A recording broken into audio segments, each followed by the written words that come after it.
love every fake dating book to Yeah. some degree.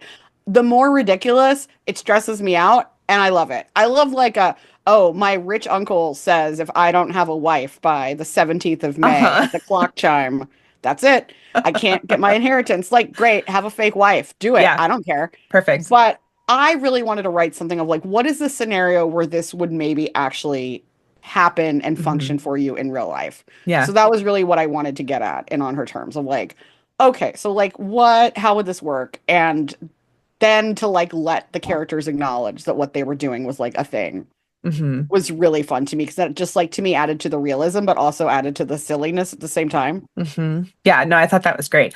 I also really appreciate the absurdity and very intense seriousness of weekly brunch with your friends who are all in couples.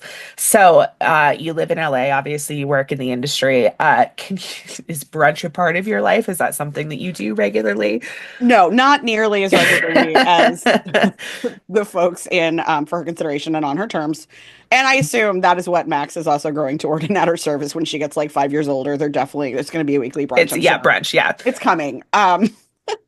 No, I am much more on the weekends running errands or trying to sleep in or just like, cramming down a coffee on my own. But I do like to do the occasional brunch. Hmm. But I was on vacation in Utah and hanging out with a friend. Hmm. And I was kind of like laughing at people who do brunch and, how much you end up paying to just get like eggs and toast. Literally, yeah.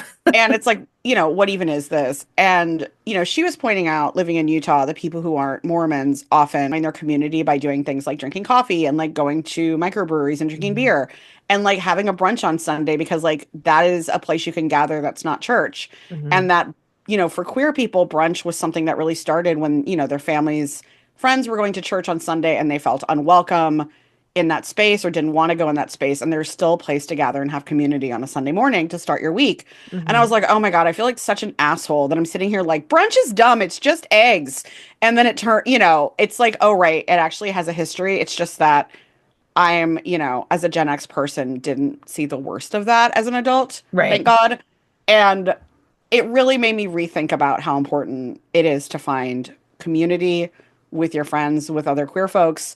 And that really led to how I was writing brunch in for consideration. And then of course it was like, well, these friends are still doing brunch. And also what an intense way to have to start fake dating someone who includes your Hmm. boss and former coworker is to make you have to go to a weekly brunch that they take bizarrely seriously. Because Hmm. we can also admit they still take it very seriously. Very seriously.